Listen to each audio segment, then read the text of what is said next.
Thank you. Thank you very much, especially coming on Saturday night, giving up watching 60 Minutes. I appreciate it. This is not the best night for a gathering, as you know, especially when the university is not in session. But I want to run through a sequence of, shall we say, analysis, because what this campaign has demonstrated is the authoritarian tendencies of the Democratic Party and people who call themselves civil libertarians against even having our candidacy on the ballot.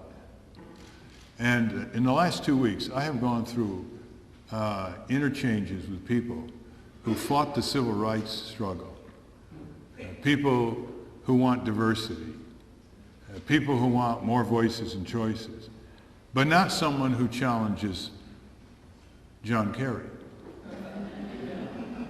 You remember the old saying, who was it that said during the revolution, you know, I may disagree with you, but I'll fight to the end to preserve your right to say it. Who was that?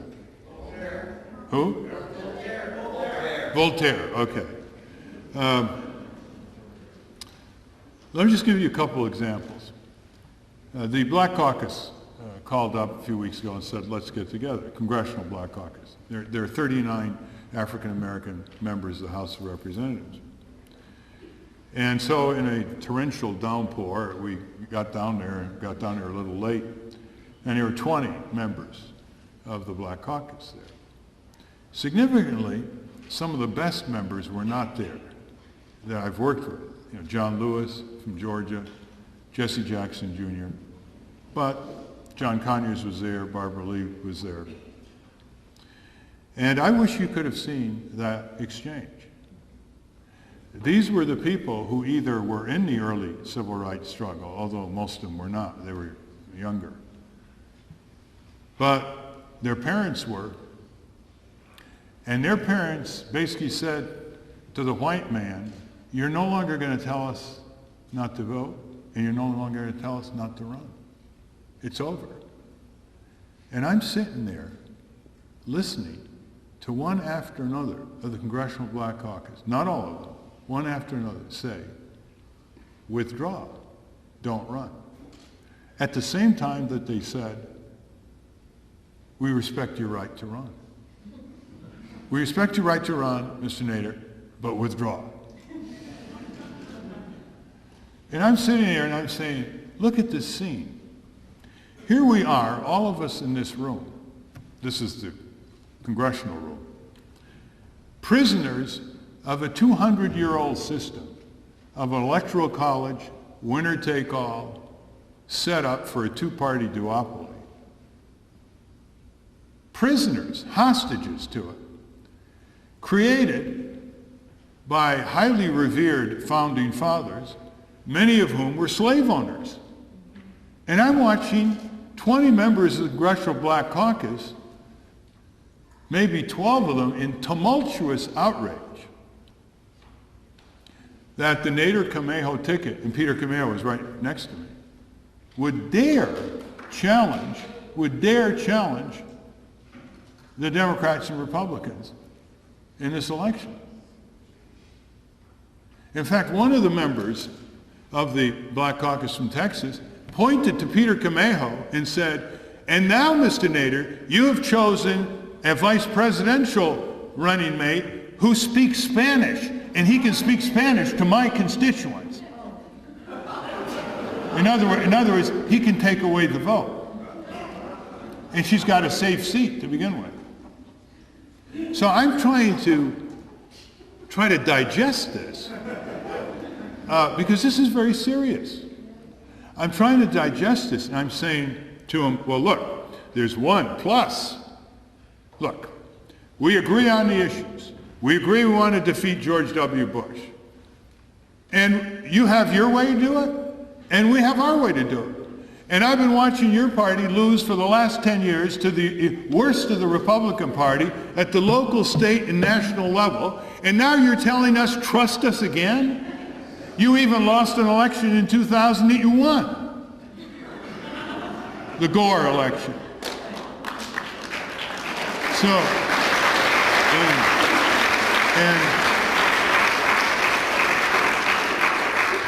and the election was stolen in Florida, and they all nodded, and I said, why don't you go after the thieves instead of the Greens?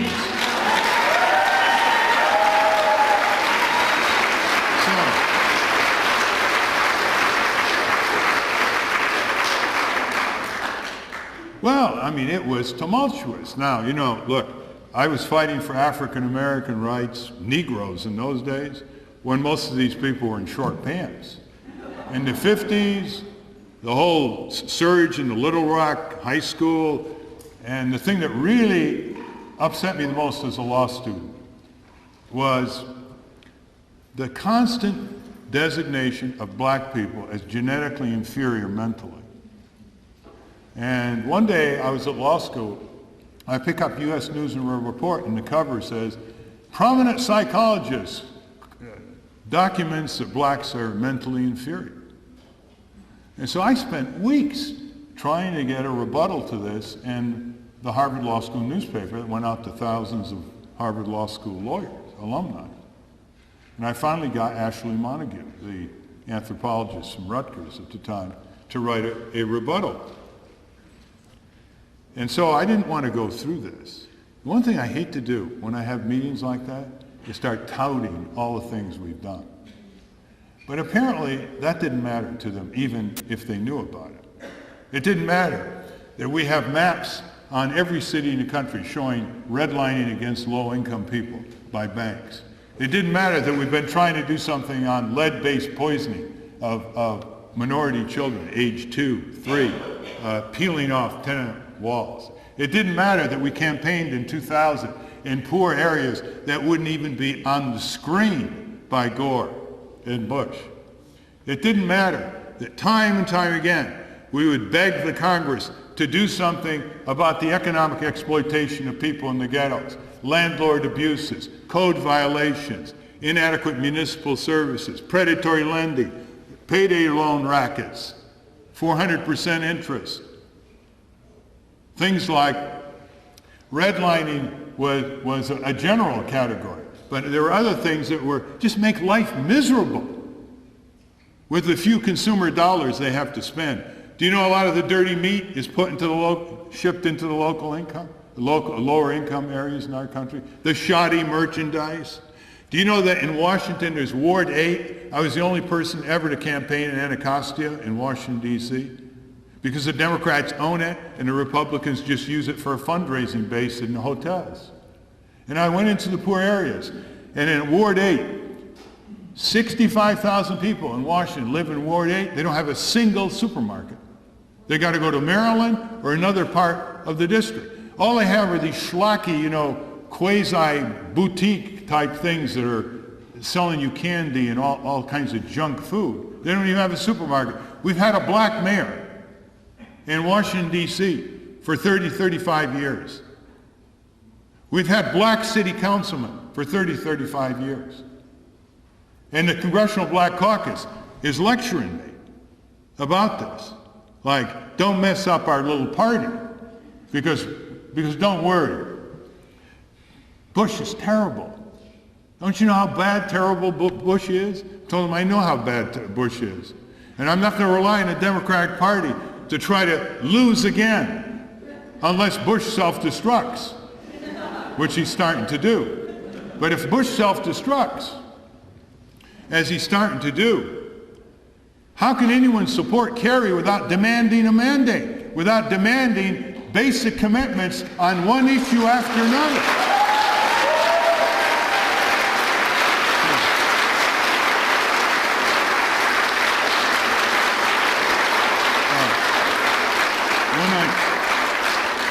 When I met with John Kerry about a month ago, I've known him since he got back from Vietnam, I said, this made him real nervous. I said, Bush is sort of self-destructing. This may be an easy one.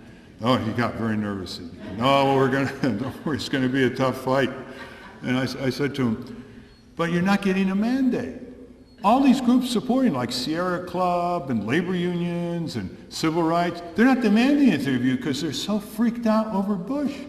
You go in the White House, you don't have any mandate. He says, don't worry, just wait until I get in the White House. Yeah. But 24 hours a day, you know who's pulling the Democrats? The corporate interests. They're pulling them in every conceivable manner.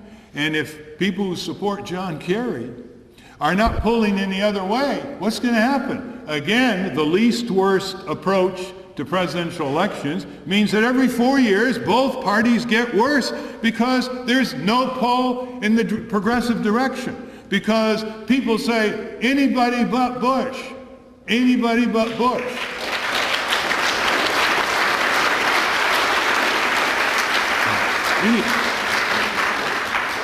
Anybody but Bush ensures that the Democrats are going to be worse because they're being pulled in one direction. That's where the money is, the corporate money. That's where the associations and the country club, that's where the nominees are. That's who goes into the government. That's who gets appointed to the judiciary, corporate lawyers who've given all kinds of money to the Democratic Party. So then one of the members of Black Caucus said, I don't care about anything else. Bush has got to go just because of the Supreme Court. Do you realize what can happen to our people in just one or two more nominations? I said, funny you brought that up.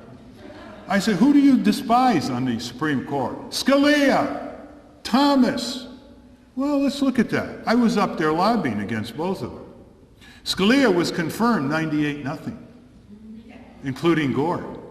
I couldn't get one senator to oppose him, just for the record. And how about Thomas, an unworthy successor to Thurgood Marshall? The Democrats were in control of the Senate. They could have blocked it. 11 Democrats moved across the aisle, joined the Republicans, and confirmed Thomas 52-48, while George Mitchell, the Senate Majority Leader, was sitting in his office twiddling his thumbs and not using his muscle. Don't tell me about the Supreme Court. And then here's the one that really rubs all the Democrats on Capitol Hill wrong. You say, you know, we can forgive you for not proposing anything that the American people need, seriously. But why can't you stop things that are bad for the American people?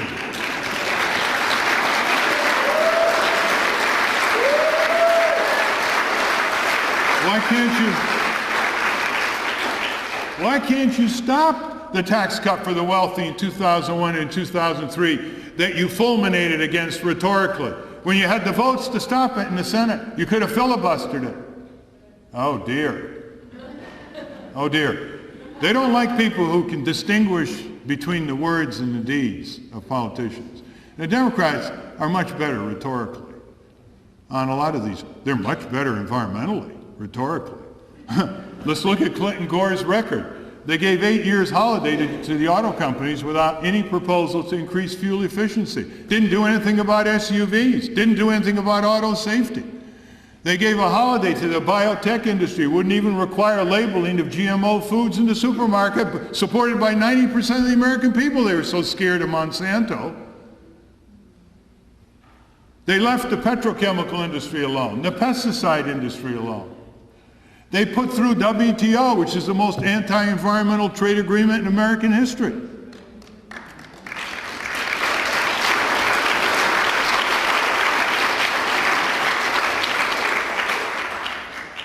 We have 3 slogans operating in our campaign. We permit ourselves 3 slogans. One is freedom from fear. Freedom from fear.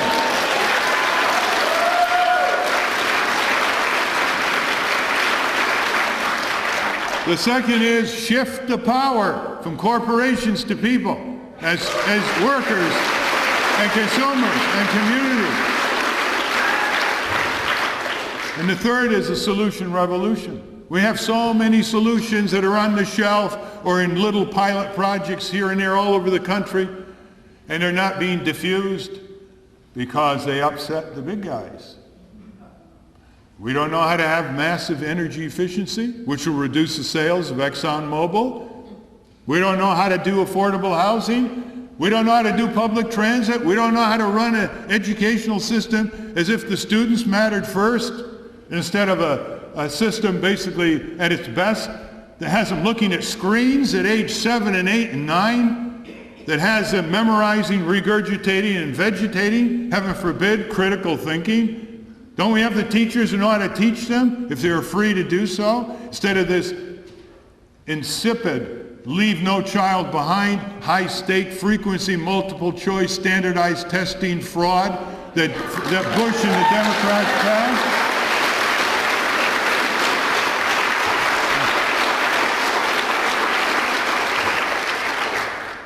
Some of you may remember Gandhi's little couplets, you know, like science without compassion and politics without integrity. He called them the deadly social sins. And I have two more. And one is called belief without thought. And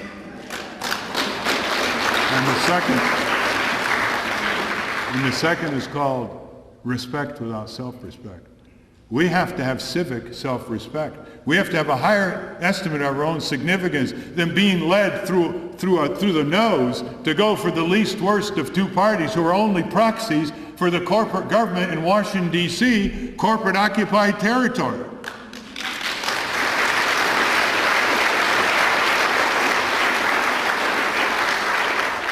There's no end logic to the least worst. We played the least worst game.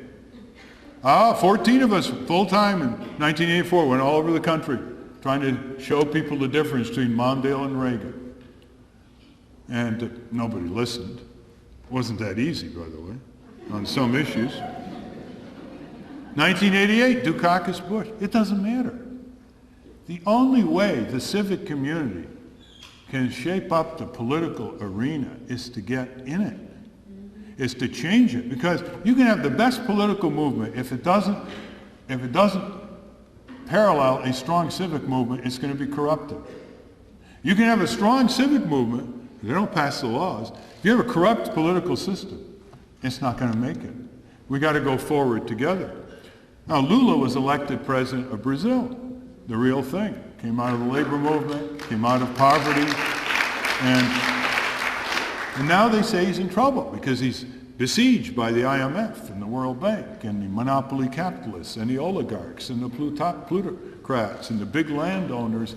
And what he needs is a parallel mass mobilization. As Saul Alinsky, the great organizer in Chicago, once said, the only way to deal with organized money is with organized people.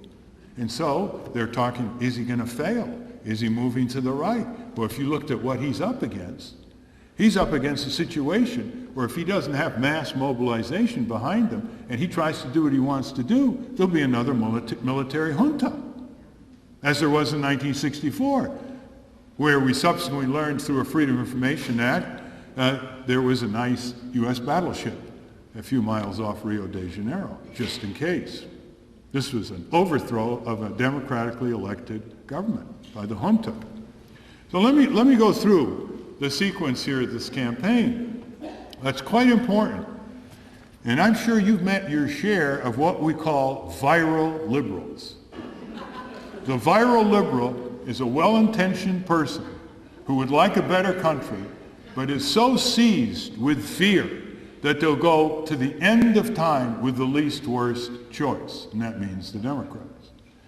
And once you have an anybody but Bush mindset, it doesn't matter who you are.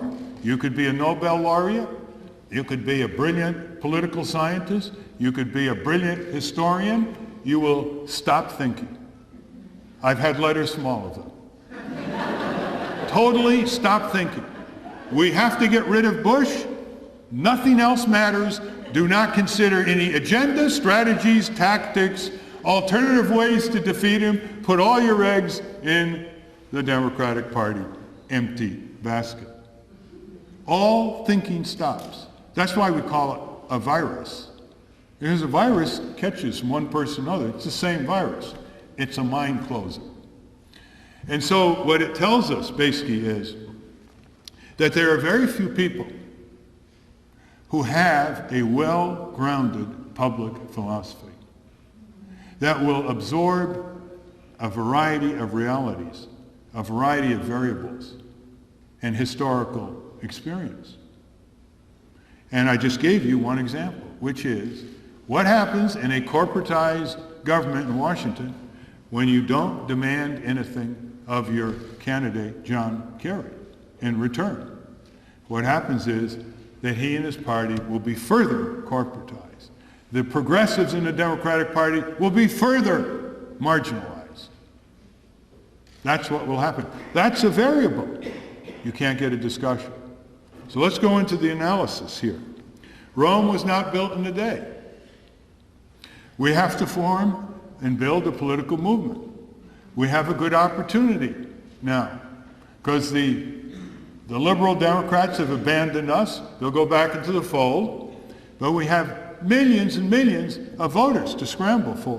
100 million non-voters that somehow the Democrats and Republicans have so written off that they go crazy if there's a minor Republican challenge to the incumbent or if there's a Green Party challenge. You know, the Democrats say, we don't want you to spoil it this time. I say, well, what do you mean by that? We got 3 million votes or so last time. Well, that spoiled it for us. Well, how come only 1 million of those votes for Democrats? Are you worried about that? Very worried about that. But don't you know that 8 million Democrats in 2000 left you and voted for George W. Bush, the bumbling governor from Texas who can't put 3 sentences together? Oh, they're not worried about 8 million voters. Huh?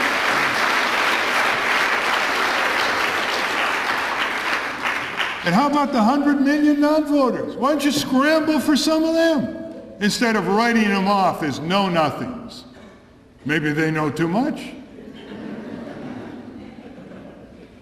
Now, when a party focuses on 1 vote to get back and not 8 of their own votes to get back, that's a sign of their decadence. They're heavy into scapegoating. They're not looking at their own decay. They're not looking at why they cannot landslide a corrupt, completely corporatized Republican Party that is against workers demonstrably, against consumers demonstrably, against the environment demonstrably, against the small taxpayer demonstrably, for the wealthy, and has the latest poll showing 67% of the American people think that George W. Bush cares more about the interests of corporations than the interests of the American people. How come the Democratic Party's not landsliding? Because they've got the same problem. They're dialing for the same dollars. They're indentured to the same interest.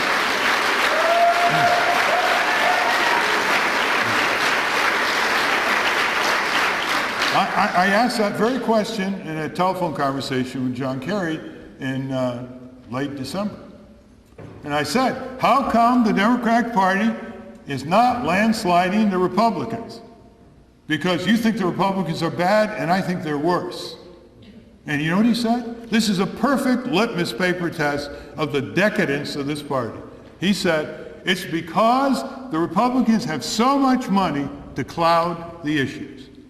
That's what it is. It's always money. Why didn't you win the Congress in 2002? When you had the biggest corporate crime wave in American history, emblazoned on the nightly news, Enron, WorldCom, Tyco, and all the newspapers, you didn't even have to beg the reporters to cover it. It was the Achilles heel of the Republican Party, Kenny Lay and George W. Bush and Enron and all the funding from these corporate crooks. Why didn't you make that an issue? Instead, you anointed George W. Bush in October with your unconstitutional war resolution as a wartime president, and he went around the country beating up on your candidates, and you didn't challenge him because he was a wartime president. And you're blaming the Greens for that one?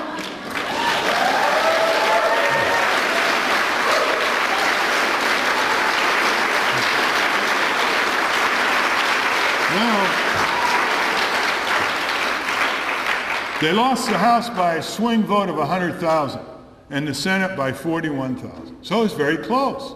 You think they would be exuding confidence now? You ask a reporter in Washington whether the Democrats are exuding confidence about taking the Congress back. And when I said to the Congressional Black Caucus, well, how about giving us one? I mean, if we spill over some votes, you know, it may make the difference. I mean, you lost one House by 100,000, the other 41. You lose some Senate seats by 1-2%, you get a little spillover vote from a Nader Camilla ticket. I mean, that's a win-win proposition. Oh, no. They didn't want to hear it. They didn't want, nor were the others, Democrats that I spoke to. I do a lot of dialing for the Democrats. They say, what's wrong? They don't want to hear it. And they don't want to hear it because underneath it all is the following. Money is the mother's milk of their politics. That's the most important thing to them because that's what they think gets them reelected, which is a contemptuous view of politics, isn't it? That it isn't message, it isn't organization in the precincts, it isn't standing up for the dispossessed and the denied and the frauded and the tens of millions of people who get pushed around every day and the single mom who has to have 2 jobs and raise a family on a $7 an hour Walmart wages. I mean, if you cannot stand up for the workers whose lives are being lost because of occupational diseases, if you can't stand up for 80,000 Americans who are getting killed every year, according to the Harvard School of Public Health, due to medical malpractice in hospitals alone, if you cannot stand up for 47 million people who work full-time and don't make anywhere near a living wage, $6, $7, $8, $9 an hour, if you cannot stand up for 45 million Americans who don't have health insurance, if you can't stand up for those families whose sons and daughters are being used as fodder for George W. Bush's unconstitutional war, who are you going to stand up for?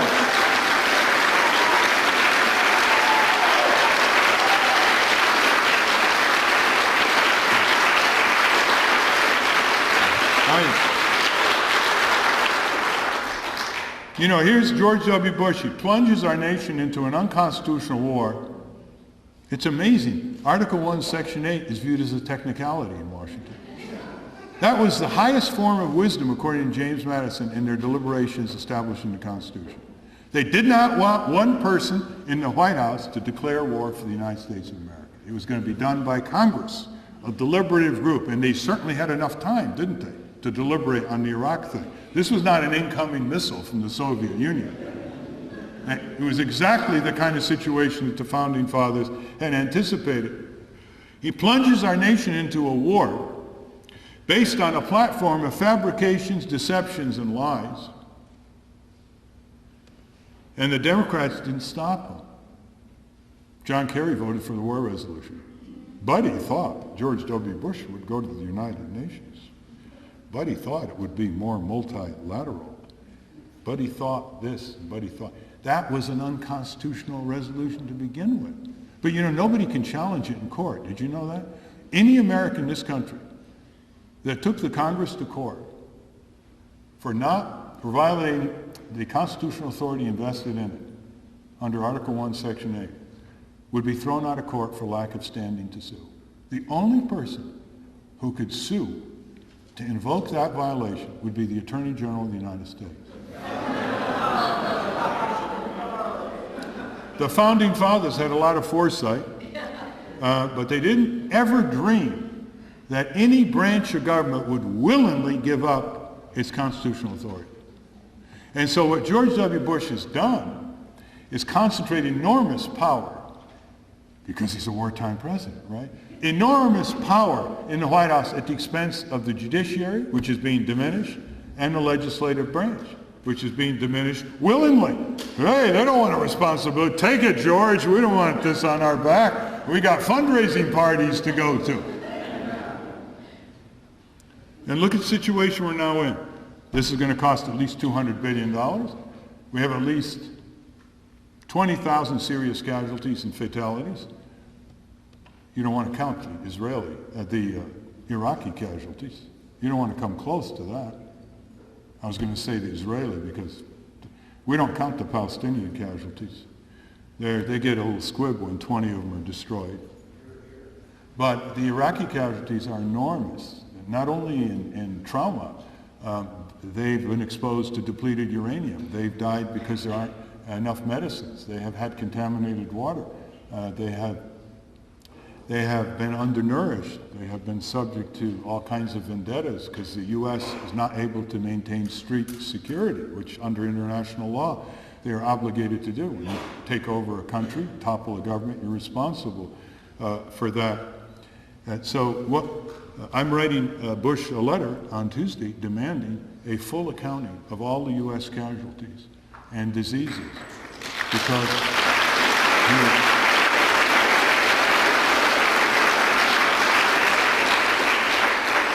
because, you know, the Pentagon only tells you the fatalities and injuries in combat. They don't tell you the outside of combat, deaths, injuries, severe mental breakdowns, and diseases, like the sandfly disease, which is very, very serious in many cases. None of those are cataloged because they're not considered. Imagine the Bush administration won't even give us the numbers. They don't have the decency even to give us the numbers. Now, because Bush developed a political formula, which is concentrate the attention of the public on Iraq and terrorism, he's developed a magnet for terrorism now in Iraq. And the way you fight terrorism is not to do it in a way that produces more.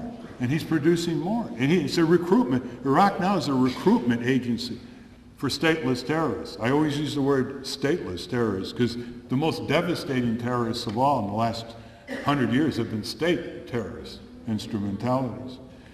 And as a result, look at the political advantages to Bush that the Democrats have let him get away with because of the Iraq thing and the focus on the terrorism bit.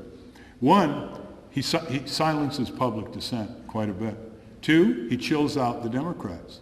Three, he distracts attention from the necessities here at home, which he's not very good at responding to, because it's all Iraq. Look at the media. Iraq, right? Not Peoria, Salinas, Buffalo, you know, what's going on in the country. Four, all kinds of great contracts for his corporate buddies, who then, for every $100 in contracts, they break a penny in half and send it to the Republican National Committee and Bush's treasury. This is a great deal. This is the best. Bush's government is the best money can buy. Very good bargain. And finally, he concentrates power in his hands. It's only now the press is getting skeptical. They rolled over for him. They were cheerleaders. They were lied to. And then they said, well, you know, enough is enough. They have some integrity left, and they've been going after him. I thought one of the best buttons I've seen around the country said, he lied, they died. He lied, they died. Some of you might want to pick up a book by retired Marine General. He wrote it in 1939. Any of you ever read this book by Smedley Butler? Yeah. Have you read the book, actually? Because it's just been reissued in paperback by the Butler family, some publisher in Los Angeles. And the title of the book is, I Was a Racketeer for Capitalism. And he started going in, you know, I made Nicaragua safe for National Bank. I made this country safe for the U.S. sugar interest. I opened up China for the oil companies and so forth. And it was the most magnificent confession of what he did for 40 years. He's the most, at the time, the most decorated Marine in the Marine Corps. But one thing he said I'll never forget. He said, and they even praised the troops and tricked the troops and make them think that soldiers are representing the United States of America when they're just representing these overseas U.S. corporations that are exploiting the people. And that's when you know the politician is getting worried. The more George W. Bush wraps the troops around him at these photo opportunities, the more he praises them, the more he's hanging on politically with that symbol.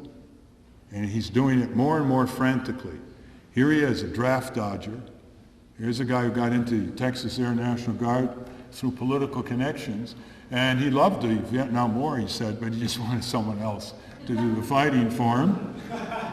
And what's so disreputable about Bush is that when we were opposing the war, one thing we did almost like a last-ditch effort in January and February before the war in March was we got a lot of the major anti-war groups that represented veterans. These are individual groups. They represented business, represented retired intelligence, they represented women, for peace, they represented students, they represented, I said labor, church groups, you know, National Council of Churches. Anyway, there were 13. And we urged him to write the final letter to Bush as the drums of war were being beat. It was hysteria. It was like what we read about the Spanish-American War, and, you know, Teddy Roosevelt and the yellow journalists and Hearst. I mean, we showed ourselves how fragile our democracy really is. And They all wrote him a letter respectfully asking to meet with him, because he had never once met with a group critical of his impending war. Just think of the closed mind. This is what led me to call him a messianic militarist, which is what he is.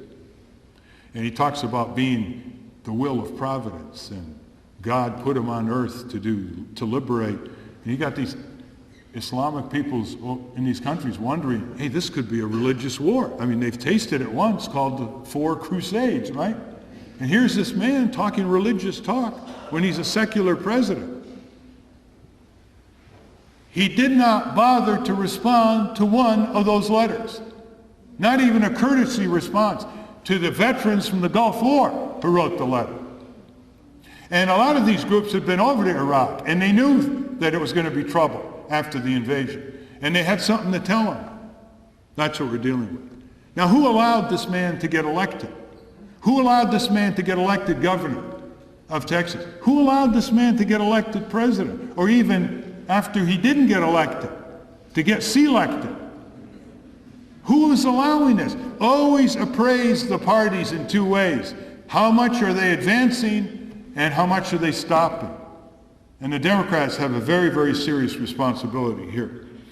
We have to have this as a confrontation with corporate power. Our country is being racked by the collision of commercial interests against civic interests. Commercial interests are dominating more and more. You can see it decade by decade. They're now raising our children. They are breaching parental authority over children by direct marketing to children insidiously with the latest applied psychology.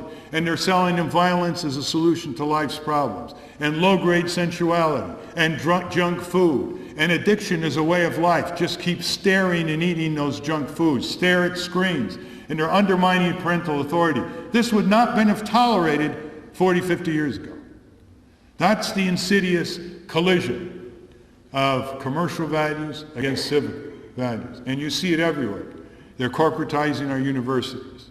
They're selling our elections. They're commercializing our government. They are commercializing our tax dollars, called corporate welfare, subsidies, handouts, giveaways, etc. They are even commercializing our minds.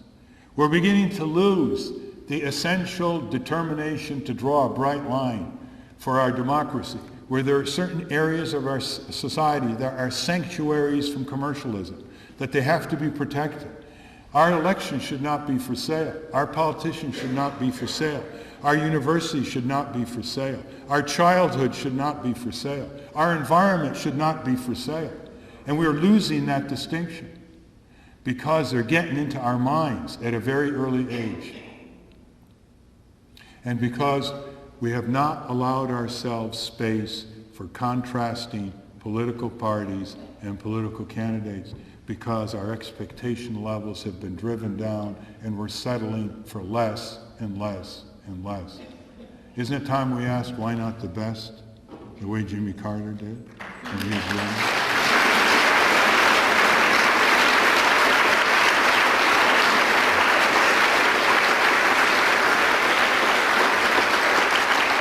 All right, lots of short sentences to make important points for lack of time. Our campaign is going to be a flat-out nation campaign. We are not going to leave the people who want a new politics in states that happen to be close between the Republicans and Democrats behind. We will never betray those people.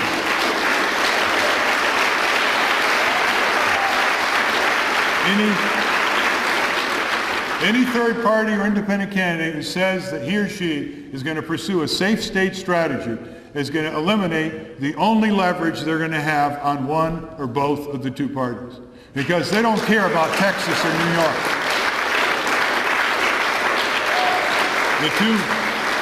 The two parties have essentially abandoned 35 states to each other, abandoned it. And as a result, they're turning our country, together with redistricting, into a one-party state. For 95% of the voters in this country, they don't even have two candidates, Republican, Democrat. They have one. This is the Stalinist movement in America, American style. One. That's all they have. And 95% of the districts in the House are deemed non-competitive, controlled by one party or another, by the parties themselves. That's their phrase, non-competitive. This is what they left us with. Redistricting, the Democrats abandoning states like Texas and Georgia to the Republicans abandoning states like Massachusetts and now California. We're left with one person on the ballot. Either there's no one on the other side even on the ballot, or it's just a nominal, some accountant who wants to get a little publicity. Go back to his accounting practice at some congressional level. Number two is we take no commercial money. We take no PAC money. We only take contributions from individuals who believe that we must have more voices and choices in this country, and we must build, however small, however big, in any given election cycle, a new political movement. Our country is in deep trouble. Giant corporations now have never been more dominant over our political economy and media and educational systems. Giant corporations are keeping America down in one area after another. They are distinctly unpatriotic. They have no allegiance to this country or communities in our country other than to control them or abandon them to China or elsewhere as they see fit. They are very unpatriotic. We must begin to evaluate corporations on the standard of patriotism. They have no allegiance to our country or any country in the world. They are basically in a state where they prefer to be stateless. Astride the globe, cutting deals with dictators who repress their workers and calling it free trade. There can be no free trade with dictators. Dictators determine wages. Dictators determine externality costs like pollution controls. There is no free market in China. You cannot have free trade with a country that is a dictator. There are no trade unions in China. There are no market-determined prices. These prices are determined by the central regime. And here we have a conservative Republican president facilitating, sending his Department of Commerce emissaries to conferences, encouraging U.S. industry to pull up stakes and move to China, the same industries that fund his campaign. Encouraging U.S. industries to move to a despotic communist regime in China. How do you like that for an irony? You think the Democrats could make hay with that? Of course not. They're doing the same thing. This is the problem. They're holding America down in one area after another. For example, who is saying no to universal health care? It's the HMOs, the hospital chains, the health insurance companies, and the drug companies. They're saying no, and they're making it stick. Over 50 years after Truman first proposed it to a Congress that didn't accept it. We're the only country in the Western world without it, by the way. Who is saying no to reasonable drug prices? The big drug companies. And they're swarming over Congress. They have 650 full-time paid lobbyists to lobby 535 members of Congress.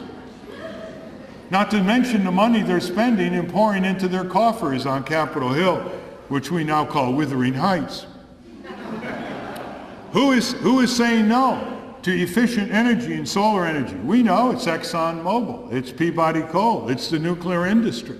Who is saying no to a fair system of taxation that starts with taxing wealth, not work first, that starts with taxing the things we like the least, like why don't we tax pollution? Why don't we tax gambling more? Why don't we tax the addictive industries like alcohol and cigarettes more? Why don't we tax stock speculation, which would bring us huge revenues? Why? Because the corporations are saying no. Who's saying no to living wage? Your guess is better than mine. It's McDonald's, it's Walmart, it's Kmart, it's all these chains that think that Americans can support families, not only one person, on $7 or $8 an hour before the cost of getting to work, another used car, another insurance policy, another repair bill. Who is saying no to demilitarization of foreign policy and the cutting of that bloated, wasteful, redundant, corrupt Pentagon budget with their military contractors who are shaping our defense policy? It's Lockheed Martin, it's Boeing, it's Raytheon, it's General Dynamics. We now have enough weapons to blow up the world 300 times and make the rubble bounce. Why do we need more nuclear submarines? Why do we need more bombers? Why do we need more atrocious anti-personnel weapons with razor flechette that are killing children and adults long after the hostilities have disappeared in one country after another? And by the way, these flechettes now are painted black with a paint that acts as an anticoagulant.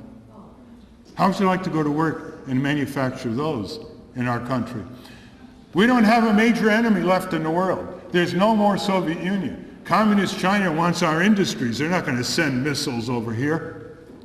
Why do we have a gigantic military budget that depletes and bleeds the necessary taxpayer revenues for our schools, clinics, drinking water systems, public libraries, and so many other things that are crumbling before our eyes, called the public works or infrastructure in our country?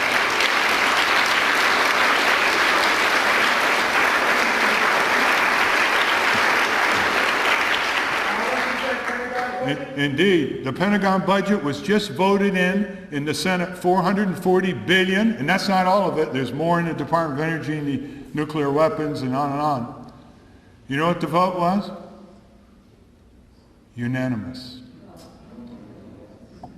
Unanimous. Where are the dissenters in the Senate? Where are the Wayne Morrises, the Ernest Grunings, the Gaylord Nelsons? Where are they? Where is courage? Where is it? What you need?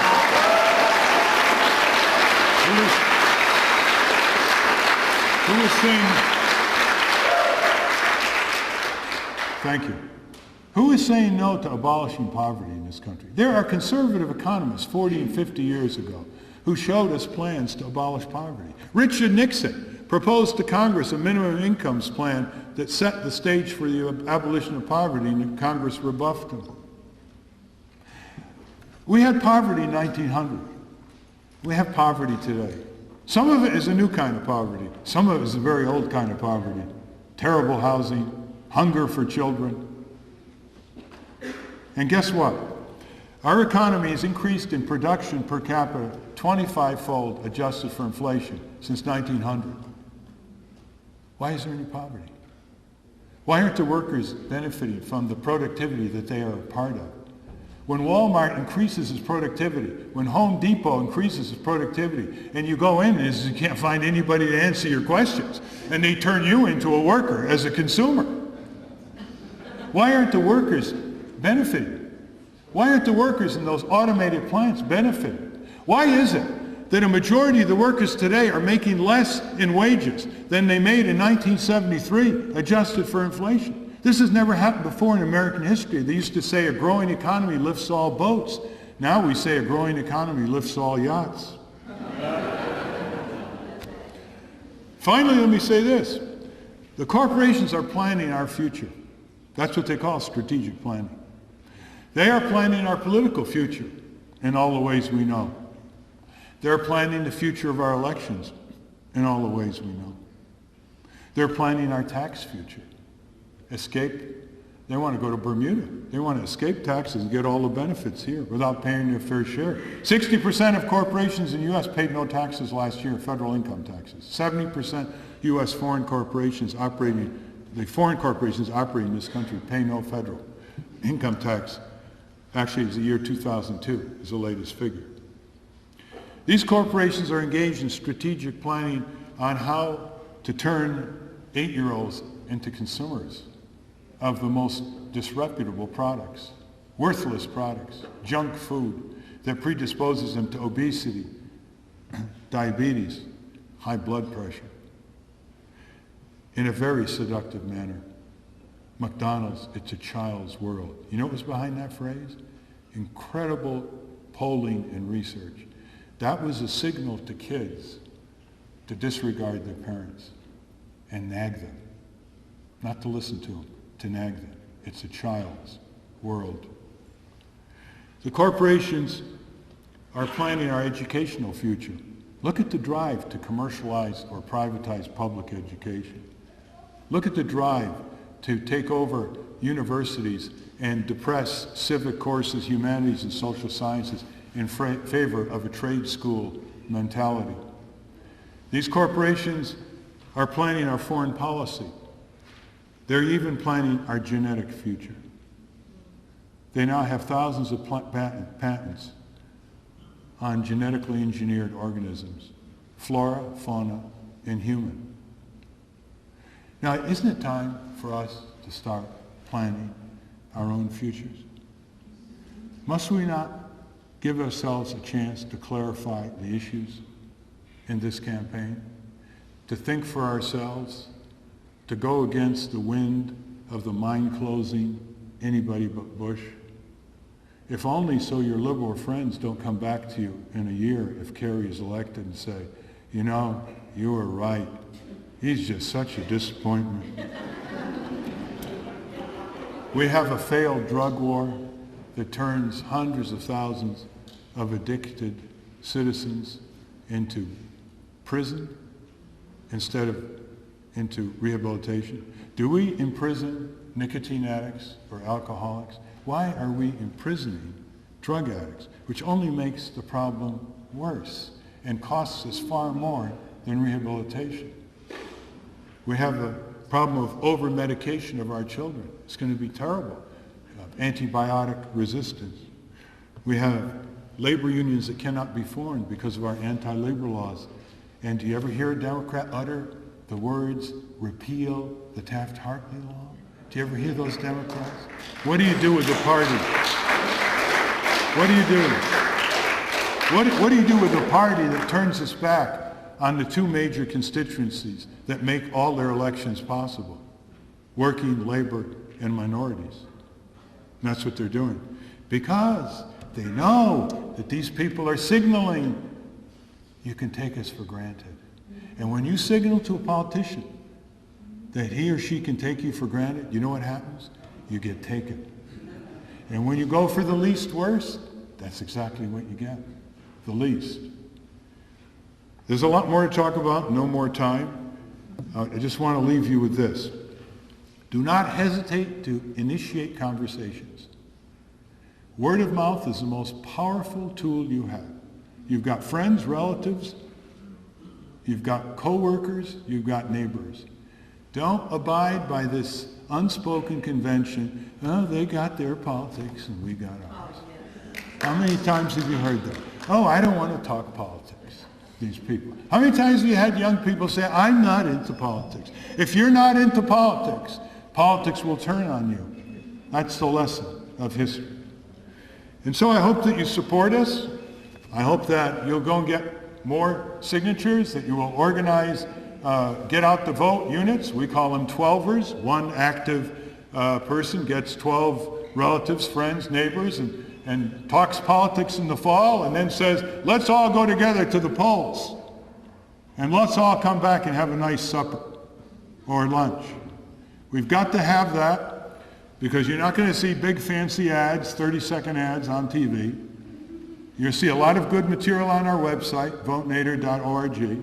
It's going to break the mold. It's going to show that presidential politics has been very routine, very much in a rut, very ritualistic, very uninnovative. I think the last innovation in presidential campaigning, apart from use of the internet, was television makeup.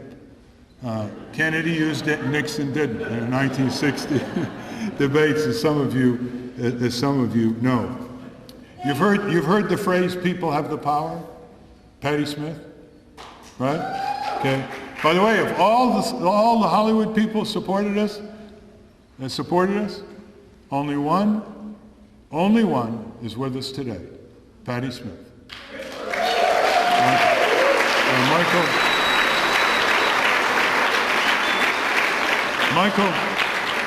Michael Moore, some of them went to Senate. She's a very good person, I understand that. Michael Moore said in the USA Today on Friday, he's going to try to take my 4 to 6% voters and give them to Kerry. Did you hear Michael Moore in 2000 at our rallies? What he said about the Democrats? This is what happens when you're desperate, fearful, anybody that Bush, mind closing. That's what happens.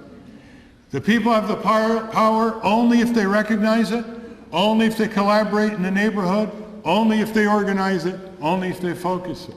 Is there a better use of your time? Your children are at stake. Your grandchildren are at stake. Your country and your world is at stake. And we have enormous leverage in our country because of the country we live in compared to other people like us in other countries. And we've got to rise to the occasion. We've got to have a high significance of our impact in this election, and we've got to spread the word. Thank you very much.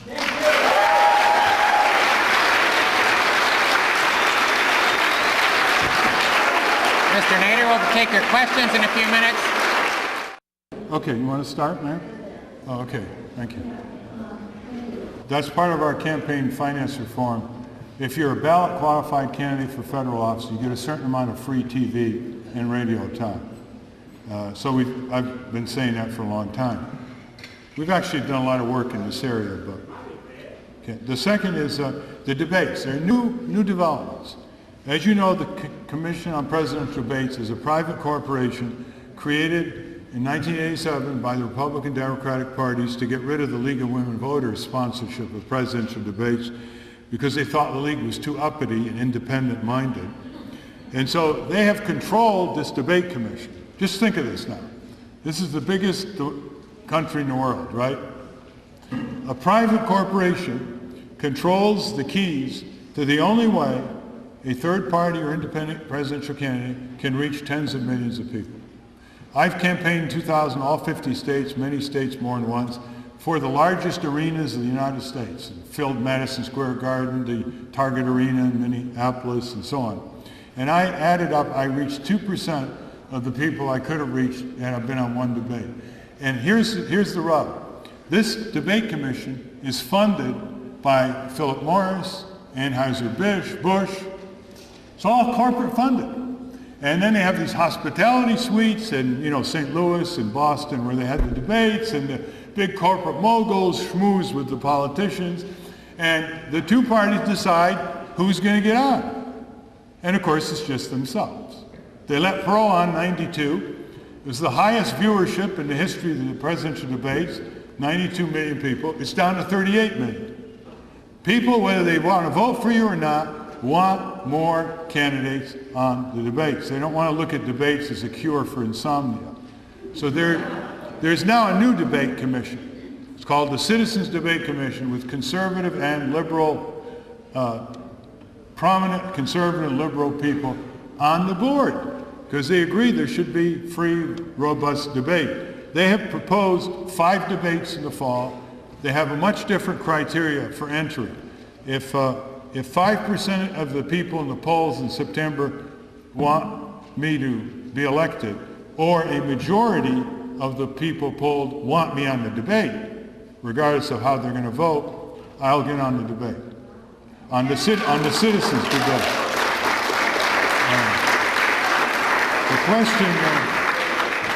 The question is whether the networks will go along with it. Now, I'm not going to get on the other debate commission because the barriers are far too high. They're rigged, so nobody can. Even Perot couldn't have got on at that time of his election cycle. Those of you who want to know more, because you're going to have a role here of emailing support and so on for the new Citizens Debate Commission, the website is opendebates.org. Opendebates.org. There's a new book out exposing the debate commission, the old debate commission, called No Debates. All that, by the way, came out of our campaign. All that issues. Remember the signs, let Ralph debate, and so on and so forth. There's one right there. What that did, I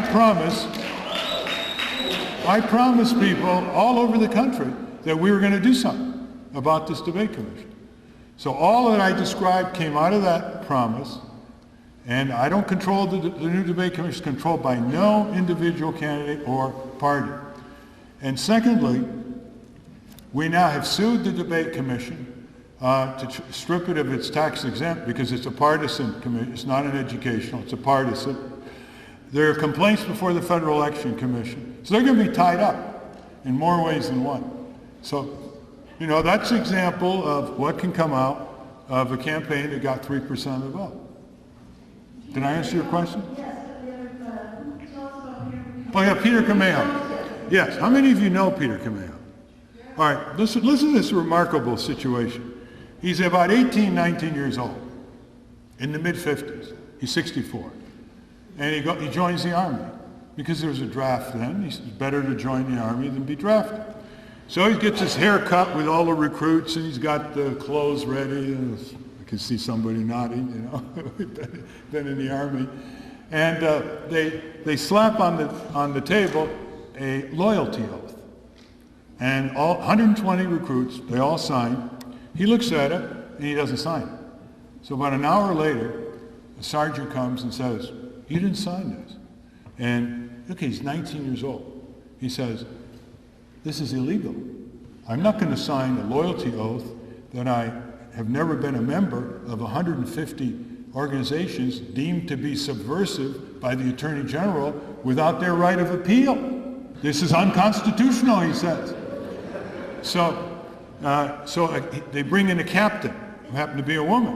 And she looks at him and said, "It looks like you went to college." So he refused to sign it, and they threw him out. Now think, how many people would do that? He went to MIT, a math major, scored, perfect score, and he leaves MIT after 2 years. He goes to Berkeley, gets involved in 1967, 68, all the student activity, gets elected president of the student council, and he gets suspended. And then he goes back on campus to talk to a big rally, and he gets expelled because he used an unauthorized microphone, an illegal microphone. So he never got his degree. Then he marches with Martin Luther King in Selma, Alabama. Some of you remember that was no picnic. And he's fighting for the farm workers and Latinos, and then he decides to go, after a lot of things he did, to go into the investment business. And he's one of the pioneers in socially responsible investment. He's written a book on it, and he's done very well for the investors. Last year, 70%. It's pretty good appreciation. But he's never been a turncoat. A lot of radicals in the 60s just left their past behind and joined the corporate world and didn't do all that great things for people. So he's been pretty consistent. He's run twice for governor of California. When he debated the others on the rerun before a World War TV audience with Schwarzenegger, they polled the people in California, and Moore said he did the best than anyone else. So also he's a specialist on pensions, retirement benefits, investments, taxation, budgets, and deficits. So, you know, it's pretty good. And the first Latino vice presidential candidate, and there are 39 million Latinos, and as I said earlier, he speaks Spanish. By the way, one of the reasons we're doing this campaign is to reach and engage the younger generation. The two major parties don't really address the younger generation because they see they don't vote very much, and so concentrate on other demographics. In 2000, we really, in fact, the book Crashing the Party, which really frames the political system's decay and what can be done about it, starts out with young people and ends with young people, as you notice. So this is very good. We've got to sweep the campuses here, all over the country. I just wanted one last thing. I just want to kind of raise. Yeah. Let me answer that. First of all, don't stereotype reform people. Some of them are just what you say, but a lot of them are right on our issues. They're terrific on, for example, NAFTA, WTO, taxation, environment, and if you look at their platform, there are a lot of things we could agree with. The second is they're not really a party in any functioning sense anymore, like they don't have any candidates. They're just on ballots because of their past activities. They didn't ask us for one concession because we told them the only condition we take the ballot line was if there is no quid pro quo like that. And they're very pleased with that. There's about 35 people on their board of directors. We have to show that we're not stereotyping what some liberals contemptuously call rednecks. A lot of liberals, and the Democratic Party has basically lost a lot of elections because they look at people, some of them in the South and others, that if they are anti-abortion and anti-gun control, they write them off. They may be right on with labor rights, they may be right on with corporate crime, they may be right on with housing, right on with NAFTA and WTO, right on with consumer protection. It doesn't matter. They write them off on those two issues. That is a big mistake.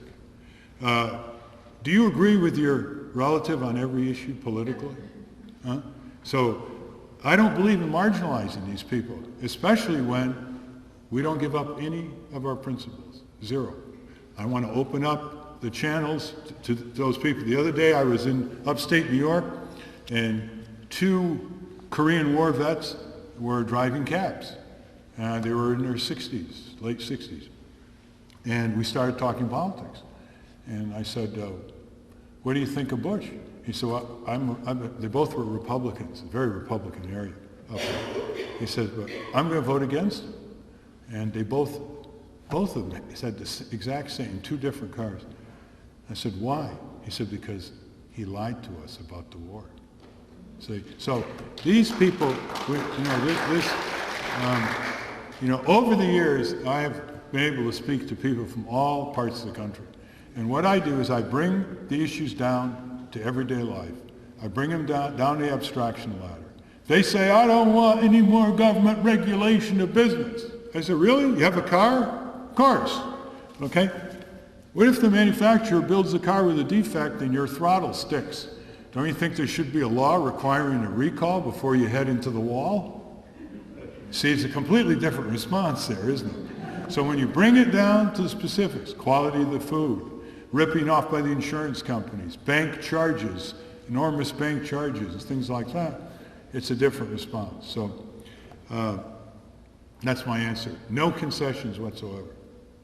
We got to fight the stereotype and expand the base. Yes. Because I say we have a responsibility to the Iraqi people.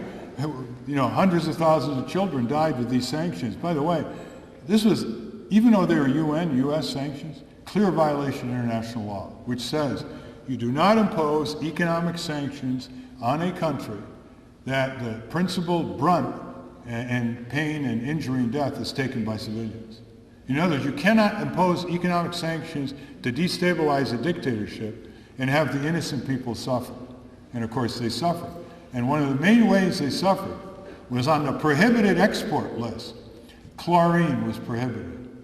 And when you prohibit export of chlorine to Iraq, that means you're setting the stage for contaminated drinking water and the deadly diseases that kill small children.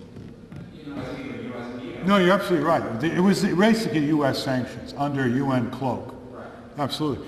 We have to sometime have a conversation with people about styles of violence. Remember the 2 Americans who were beheaded? And they said, look how brutal, how cruel. Do you know how many children were beheaded and incinerated from a distance in Iraq? See, the further the distance, the more if you can do it with pushing a button and incinerate people or behead them or whatever, that is not considered as cravenly brutal as when you do it with a sword or a guillotine. Look, they're both horrific. One is wholesale, one is retail. Take your choice. We have to get over this business of, their style of violence is so worse than ours. I don't know any terrorists that incinerated 90,000 civilians in a city. Our modern weapons are massively impersonally brutal and indiscriminate. They kill all kinds of people who have nothing to do with the hostilities. And so that's something you want to get over, because otherwise you have this moral self-righteousness that they can be bombed into smithereens in neighborhoods at 35,000 feet or from a ship in the Persian Gulf. And that's just push-button warfare. Someone once said that the difference between CBS and Al Jazeera was the following in the Iraqi war. That CBS showed us pictures of the weapons being launched, and Al Jazeera showed us pictures of the weapons landing.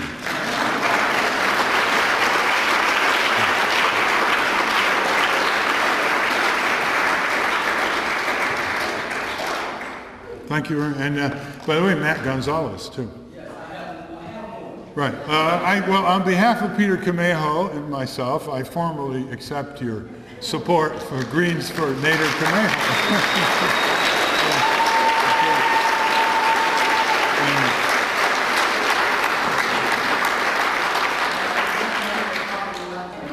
Well, no, I appreciate you saying this. Thank you very much. Thank you. Thank you again. Yes, well, you know, since 2001, I've gone all over the country with fundraisers and meeting with Greens in 31 states, so I have a pretty good idea of where it's at, and it's just not moving fast enough. To me, if you have a Green Party, you don't have to wait until the convention to decide whether you're going to have a presidential candidate and under what conditions. Stay out of the safe state, you know, a safe state strategy. Right from the beginning, you should run 50 states. And they delayed until their convention. I couldn't wait that long. We have too many state filing deadlines to wait that long. And it turns out that the nominee is going to stay out of the closed states, which is exactly what the head of the Democratic National Committee wants.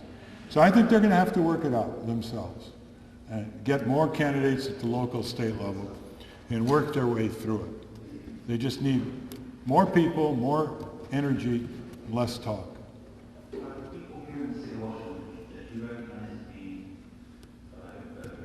Well, I think you should talk to the gentleman here. He seems to be deep into the Washington State Green Party. We have another appointment, unfortunately, and I've got to just say two things. The books will be mailed tomorrow, in case you don't know. And let's just have one last question. Yes? Well, this isn't a question. I'm a little bit. Or comment. Comment, question, whatever. Well, that's good.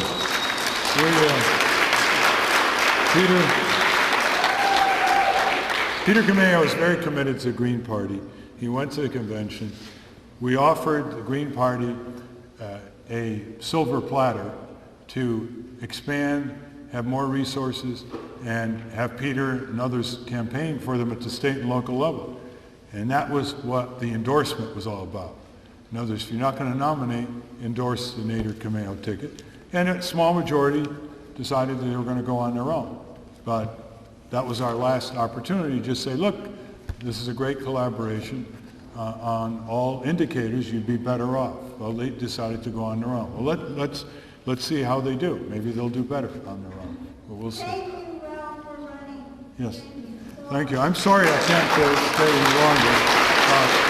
Stay with us. Just keep in touch with our website, votenader.org. Thank you.